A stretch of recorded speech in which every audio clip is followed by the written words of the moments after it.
Once upon a time, a remarkable event unfolded, a dream that materialized into reality. My sister-in-law, Mary, and I found ourselves on the receiving end of an extraordinary gift, a whopping sum of around $300 million and the stewardship of our very own company. The elation and astonishment we felt were beyond words as we celebrated. The news of our windfall reached the ears of our colleagues. Mary, reveling in the moment, drew attention with her exuberance. Whispers circulated among the staff, attributing our newfound fortune to the benevolence of our father. Mary, in her pride, asserted her preference for subtlety, declaring, "I don't make noise."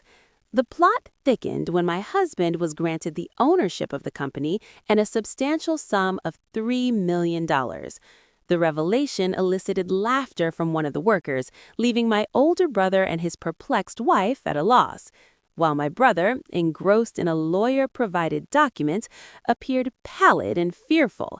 His wife's reaction to the contents of the paper was a scream. I am Lucy, 29 years old, entrenched in my father's business since my youth. Witnessing him build a company from scratch, I understood the struggles, even during its modest beginnings.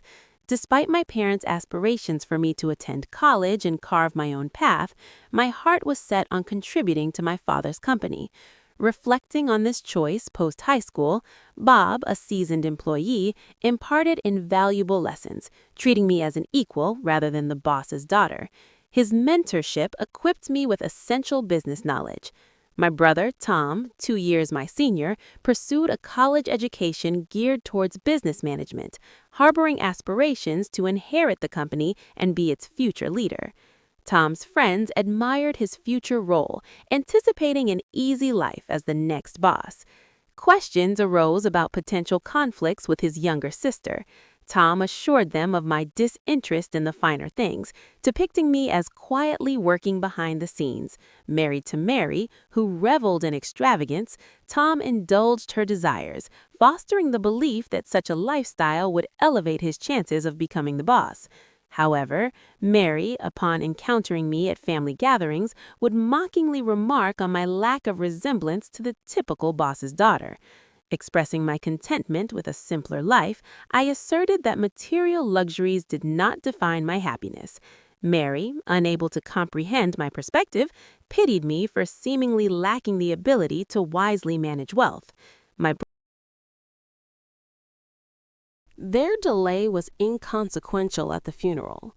My brother casually mentioned, "We're relieved we got back in time. Who would have thought that Dad would pass away while we were on vacation?" His nonchalant attitude left me taken aback, as if he didn't grasp that my mother and I were left to handle everything on our own. Seeking a private moment to address my brother, I asked, "Did you have a chance to come home earlier?" He replied, "I couldn't because I had already booked our flight back," showing no remorse. Later, addressing the employees, my brother proudly asserted, "Thank you all for your help. From now on, trust me to take over my father's place." In a good way. Mary chimed in, praising his dignity and expecting admiration. Annoyed by my brother's late arrival and arrogant demeanor, I guided them to the ceremony's meal table. Throughout the meal, my brother continued his proud act, questioning the food's quality. Attempting to calm him down, I reminded him that my mother and I had already discussed and approved the menu. I asserted my independence, stating, "I don't want you telling me what to do. This is why people don't really understand what it means to be a president." His arrogance extended to ordering around the employees, including Bob, a longtime staff member. I intervened, cautioning him against being rude and reminding him to show humility. "Tom, don't be so bold. They're not just mere employees. You should show some humility," I urged, attempting to reason with him. "These guys should respect me more. I'm the president," my brother replied with a lot of arrogance. Mary joined in, saying, "That's right, Lucy. Stop talking back to Tom, the president of the company. If you don't listen, he can fire you. He has the power." As my brother and Mary were making a scene, a man appeared and said, "I'm sorry to interrupt. Your father asked me to take care of his inheritance." He was the lawyer my father had hired while he was still alive. I recall my father mentioning a lawyer, and it turned out he had thought about what would happen after he was gone. My brother and Mary got excited when the lawyer mentioned inheritance.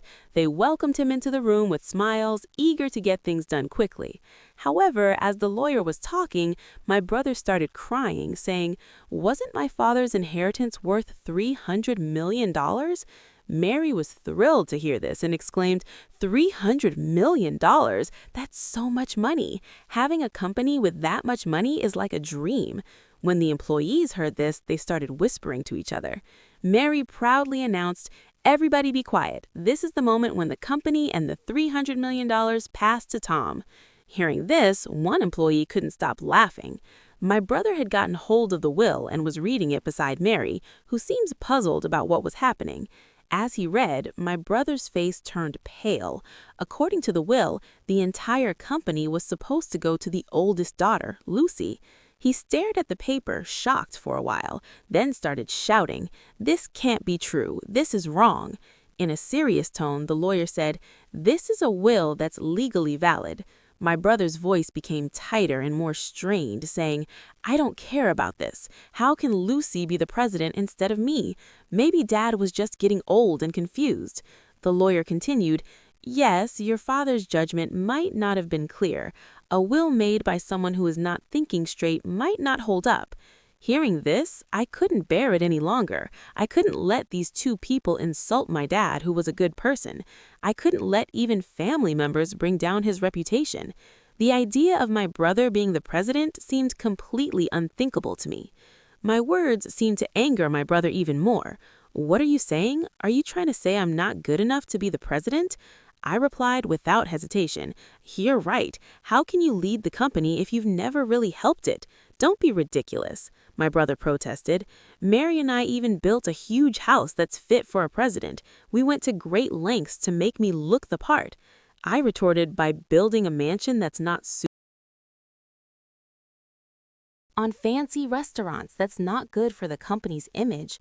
Money is important, but it's not the only thing. Besides, didn't Dad cover most of the costs for the house and any extravagant lifestyle? My brother challenged, "How would you know all that?" I explained. Just before he passed away, Dad left me a letter.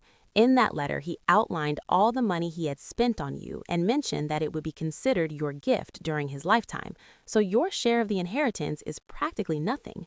Mary was alarmed when she heard this. "Hold on a second. Is this supposed $300 million inheritance already spent? That doesn't seem fair if we got so little from it." An employee who had previously laughed suddenly stepped in and told Mary that the $300 million came from the company's funds, not from personal assets. "I believe all of us employees here are well aware of that," the employee added. "Can money from the company even be inherited?"